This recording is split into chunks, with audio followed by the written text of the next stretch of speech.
sekarang tepat pukul 12.00. Kita baru sampai di stasiun kereta Yogyakarta. Oke, kita lagi tunggu Grab on the way ke sini, dan kita mau ke hotel, persiapan untuk besok kita mau jalan-jalan.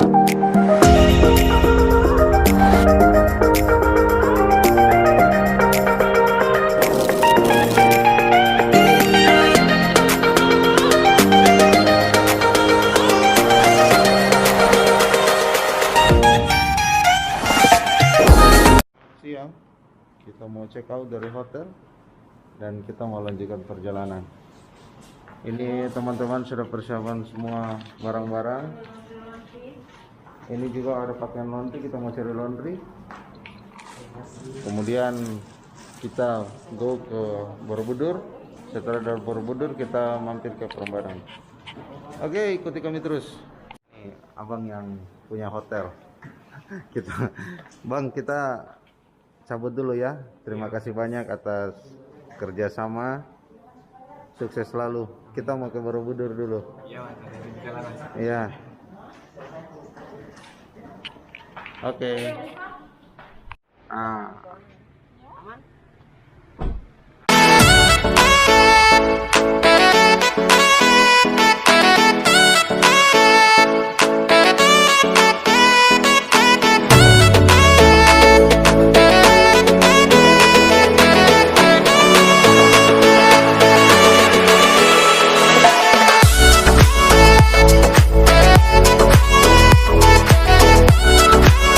Selamat siang guys, jadi kita baru sampai di depan pintu masuk candi. Kita mau masuk ke dalam, mau beli tiket dulu. Kita ada berlima, ini teman-teman yang lain. Di sini lagi persiapan, pakai sunblock karena ini panas sekali. Setelah itu kita langsung jalan. Oke guys, sampai ketemu di dalam.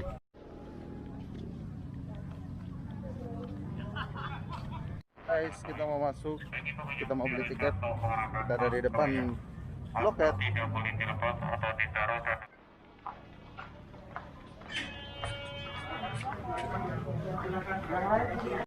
Guys, bertemu lagi dengan grup squad.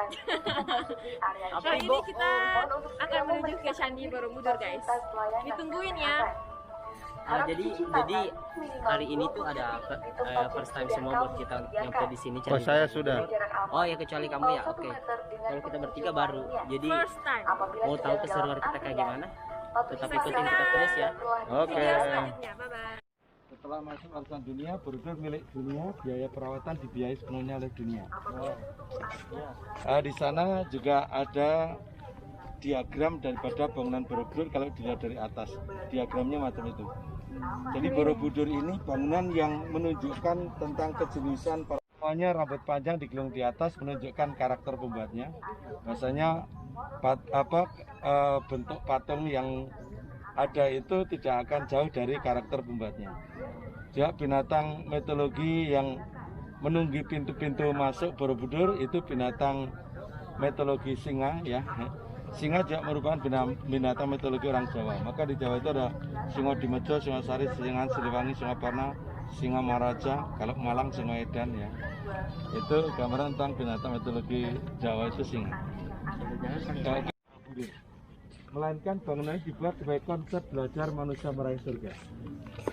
Bangunan ini bukan milik agama tertentu, melainkan universal. Maka di bangunan Borobudur tidak ada sesuatu yang menggambarkan tentang agama tertentu. Iya, kebanyakan orang berpendapat Borobudur itu candi Buddha, terpaut oleh patung yang ada di sana itu sebagai gambaran tokoh Buddha. Kalau patung ini sebagai gambaran tokoh Buddha harusnya botak ya, karena Buddha itu identik botak suci, menjaga usaha diri. Sehelai rambut itu dianggap kotoran, gitu ya. Sedangkan patung di bawah tidak ada yang botak, semua rambut panjang digelung di atas.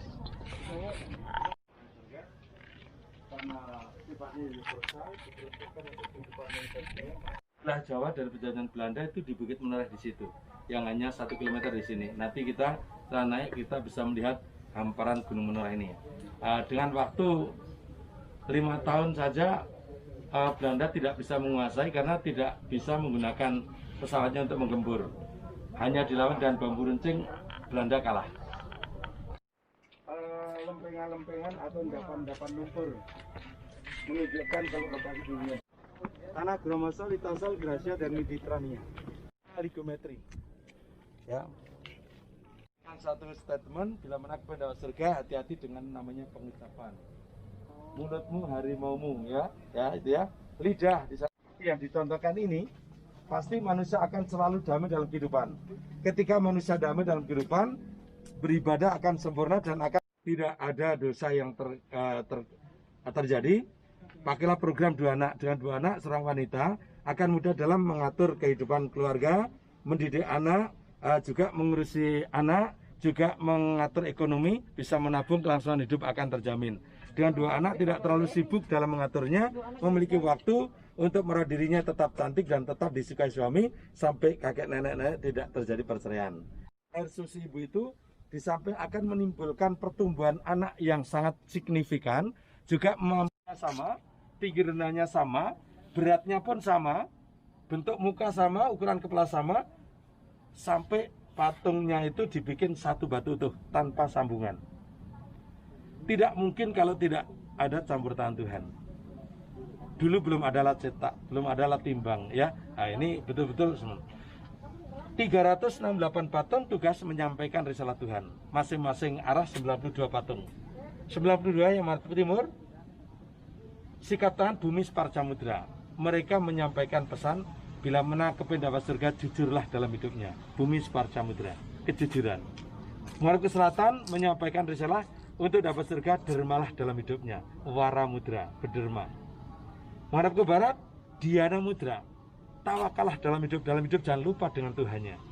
Menghadap ke utara, Abdaya Mudra, menjauhi perbuatan dosa, akan pelaksanaan Allah manusia mendapatkan surga. Jadi syariat yang disampaikan untuk bagaimana untuk meraih surga, yaitu jujur, dermawan, dekat Tuhan, menjauhi perbuatan dosa. 64 patung, tugasnya melakukan proses perhitungan sebelum manusia masuk alam kelanggengan. Maka keberadaan patung ini ada di dinding paling atas bentuk persegi. 72 patung menempati 3 tingkat di atas yang bentuk lingkaran sebagai simbol penghuni surga. Penghuni surga makin tinggi, makin suci, makin sedikit bunyinya. Gambaran 32, 24, 16. Tapi yang namanya penghuni surga tidak membedakan status. Maka namanya sama, namanya Wajradhara, sikap tangan, Dharma Cakra Mudra. Hidup itu berputar seperti roda. Tidak selamanya hidup itu indah, tidak selamanya hidup itu sulit. Dipesankan kepada siapa saja yang kepada surga, dalam situasi dan kondisi apapun dalam hidup, jangan lupa dengan Tuhan. Kenapa ada pesan semacam ini? Bahwasanya sifat manusia biasanya dekat pada Tuhan itu ketika dalam kesengsaraan. Ketika dalam kebahagiaan biasa lupa dengan Tuhan. Ingat matinya seorang tidak ada yang tahu, maka dipesankan dalam situasi dan kondisi apapun dalam hidup, jangan lupa dengan Tuhan. Satu patung dalam kondisi muka tidak sempurna, tangan maupun kaki tidak berjari. Justru patung ini keberadaannya di dalam stupa paling besar di puncak. Patung ini baru diketahui ada di dalam stupa besar di puncak ketika stupa itu longsor.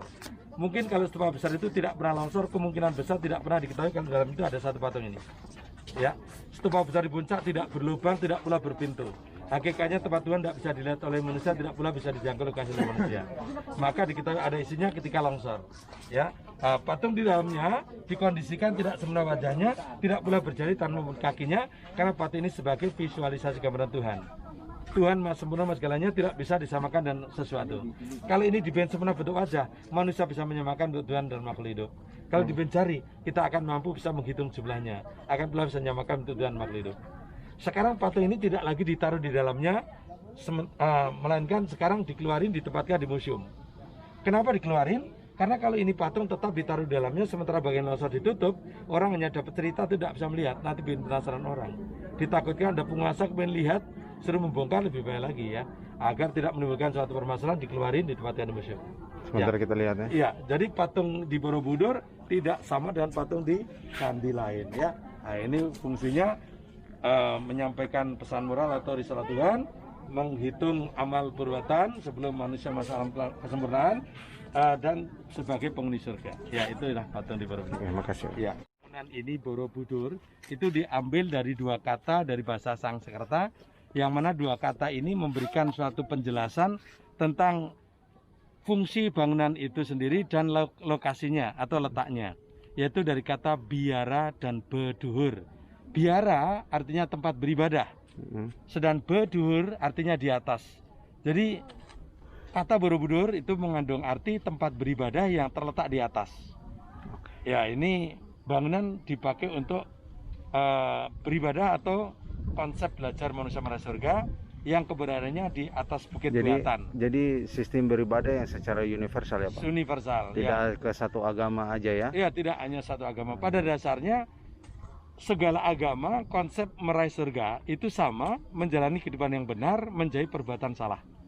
Ya, seperti yang disampaikan oleh 368 patung tadi. Untuk mencapai surga dituntut jujur, dermawan, dekat pada penciptanya, dan menjauhi perbuatan dosa. Itu semua agama make tentang konsep itu. Ya, Terima kasih Pak ya. Oh iya. Kita baru Dari Maluku 5 orang Pak Sony. Siap. Kita baru mendengarkan penjelasan dari Pak Sony, Bapak pemandu kita di sini, dan kita mau balik. Banyak cerita yang Bapak telah sampaikan, cukup memuaskan juga tentang pengetahuan Borobudur. Kami mengantar kunjungan hanya bisa sampai di sini. Terima kasih atas perhatiannya. Mohon maaf bila mana ada tutur kata yang kurang berkenan maupun sikap yang kurang berkenan.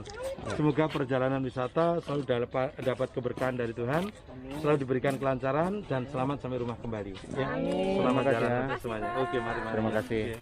Kita mau keluar dan kita masih jalan ke arah luar. Tadi kita ke museum, tapi museumnya lagi tutup karena pandemi. Betul ya? Museumnya tutup kan tadi? Iya, museumnya tutup. Iya, museumnya tutup. Makanya, tapi bohong. Makanya kita. Petualangan kita yang selanjutnya. Oke, kita mau cari makan siang ini. Malamnya kita nanti makan makanan sini ya, Jogja ya. Iya, makanya Kemudian khas Jogja. Oke. kita pindah hotel dan besoknya kita persiapan untuk ke Prambanan dan Parantritis. Oke. Setelah itu kita belanja-belanja. Oke guys, sampai ketemu lagi. Jadi kita baru Sekarang restoran guys. enggak dong. Kita di sini mau cuci mata, lihat. Nah, ini anak-anak lagi belanja. Ini paling terakhir tutup loh. Dengan bahasa apa? Iya, karena sepi aja sini. Oke. Mbak siapa namanya, Mbak? Dwi. Instagramnya apa? Dwi 2702. Oke, mantap. Nanti lihat di bawah aja. Jadi guys, ini di sini tempatnya itu murah-murah banget. Kalian harus datang ke sini. Itu nama rokoknya tuh SKMB PIB 95. Jadi kalian harus datang. Banyak diskonnya. Oke.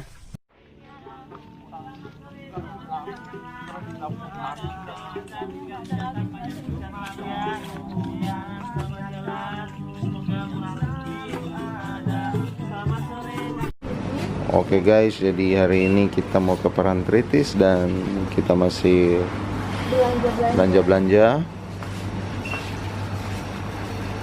Silakan ambil.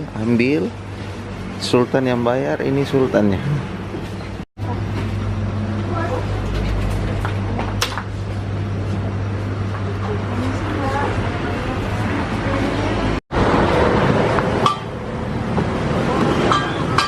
Oke guys, jadi kita sudah di mobil, tadi baru belanja di Alfamart dan kita mau melanjutkan perjalanan hari ini ke mana ya? Parantritis. Sebelum ke Parantritis kita mau ke Parangkusumo, terus Padang Pasir, Kompleks Parantritis, kemudian ke Parantritisnya. Setelah dari Parantritis kita lanjut lagi perjalanan ke Prambanan. Lihat kamera deh. Oke guys, sekarang kita sudah mulai meluncur ke Parantritis sama siapa namanya nih? Yang di tengah siapa namanya? Coba ini. Namanya Eca. Yang di ujung sana yang paling cantik Dila. namanya Dila guys. Jadi kalau kalian mau tahu tentang banyak tentang kesibukan kita, tentang keseharian kita, atau tentang perjalanan kita pada hari ini, tetap ikuti vlog kami. Lihat lautnya, ombaknya besar-besar di sini.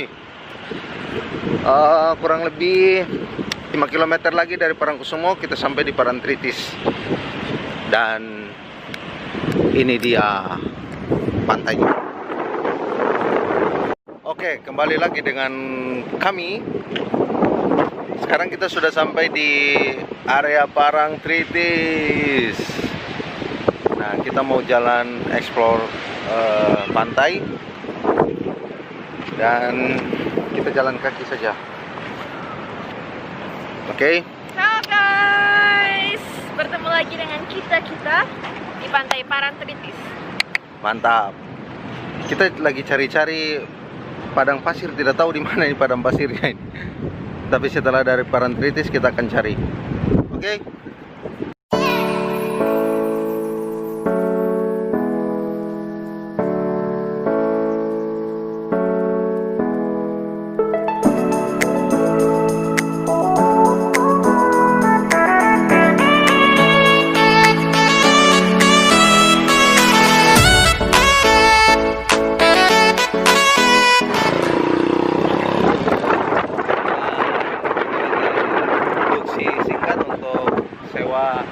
ATV.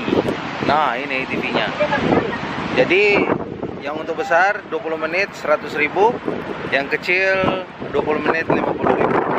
Satu orang, satu orang. Kita mau mulai ya. Oke, semoga menyenangkan.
Kita baru selesai main-main ATV motor 4 roda. Kemudian kita mau cari makan dulu di sekitar sini. Oke guys. Nah, ini mereka mau TikTok nih. 1, 2, 3.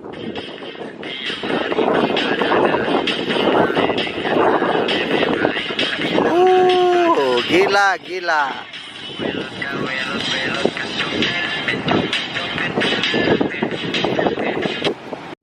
Oke guys, kita mau duduk makan sama minum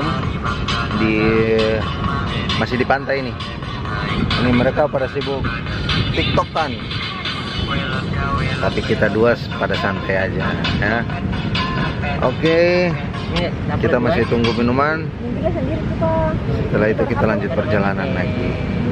Oke, kita mau balik dari Parantritis, mau cari tempat lain untuk foto-foto. Oke guys, sekarang kita berada di hutan apa ya ini? Pokoknya ini dekat padang pasir. Baliknya ini padang pasir. Keren loh. Ini kayak kemana? Oke, kita mau foto-foto dulu. Setelah itu baru kita lanjut lagi. Foto panjang.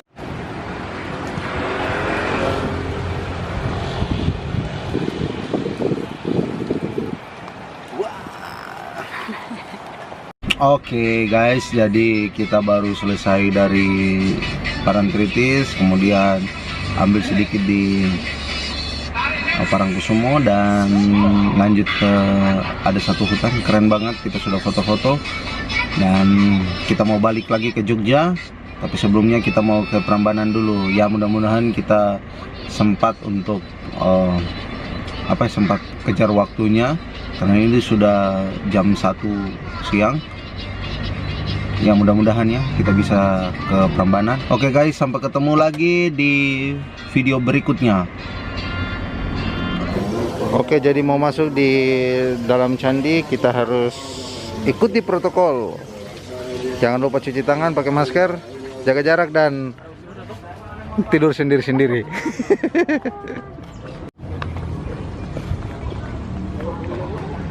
Jadi gimana perjalanan kita?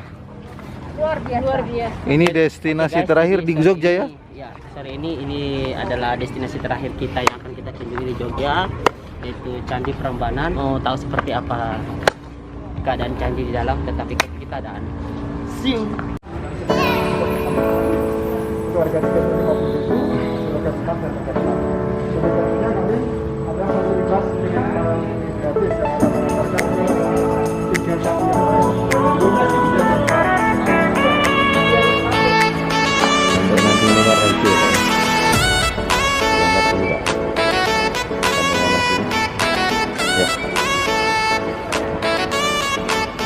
Oke guys, dan kita sudah berada tepat di depan Candi Prambanan. Bagaimana? Saya? Bagus. Dan ini candinya. Oh, wow. Tapi untuk pengunjung yang datang ke Candi Prambanan maupun Borobudur di masa pandemi ini, kita semua dibatasi untuk hari Senin ya. Semua dibatasi, tidak bisa masuk. Kecewa sih. Tapi tidak masalah. Yang penting beberapa destinasi kita sudah jalan. Oke guys, kita mau masuk dulu. Masuk di luar, masuk di bagian depan aja. No. Kanan ke kiri dulu, kiri. Nah, ini lagi persiapan untuk TikTok. Jadi TikTok di beberapa kota, salah satunya ada di Prambanan juga.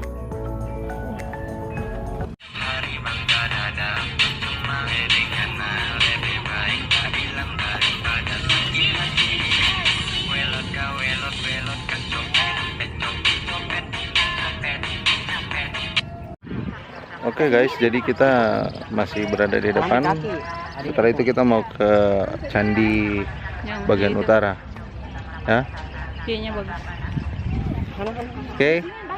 Oke guys, jadi kita baru selesai dari foto-foto di depan candi apa ya? Candi Prambanan, dan kita mau ke 1000 candi. Yang ada yang cerita Roro Mendut ya.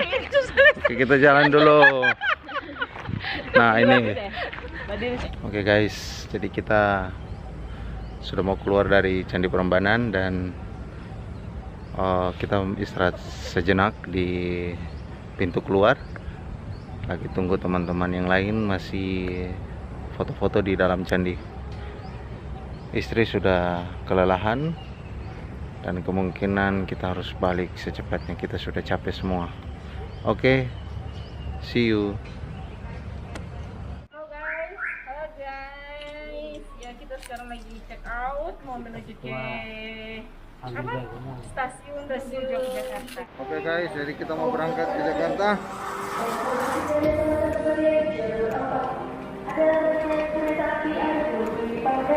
Kereta api Air di Pangkal diberangkatkan dari stasiun besar Yogyakarta. Guys, kita baru saja sampai di Jakarta.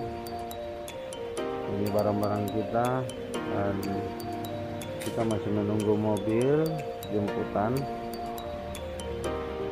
Yang lain lihat handphone, yang lain sudah kecapean.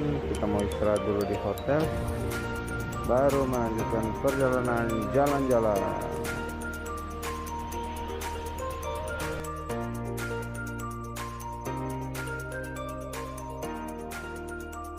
Oke guys, jadi tadi perjalanan dari Jogja menuju Jakarta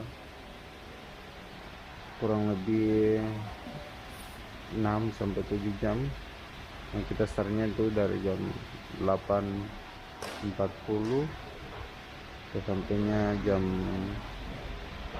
4.30. Jadi sekitar begitu waktunya, 6 sampai 7 jam. Dan kita ada di stasiun Gambir masih menunggu jemputan. Setelah itu kita lanjutkan perjalanan. Oke, hari ini kita lagi belanja-belanja di Mangga 2 Mall dengan Bang Rian ya. Mantap. Aku mau disorot. Namanya siapa? Dina. Bisa follow Instagram aku. Ya, langsung. Dina Fajri Widianti 22. Siap. Kalau beli Oppo sama aku. Ini ya di Mangga 2 Mall di Mangga 2 lantai. Mall lantai 2 nomor 12 tokonya AM Shop. Guys, selamat sore waktu Jakarta, dan sekarang kita sudah di area Ancol. Kita lagi santai-santai dulu sebelum ke bandara. Oke guys, kita mau makan di Solaria Ancol. Mau masuk. Oke guys, jadi kita lagi mau makan. Barangnya, makanannya udah siap, tinggal disantap. 1 jam lagi kita langsung ke bandara. Oke guys.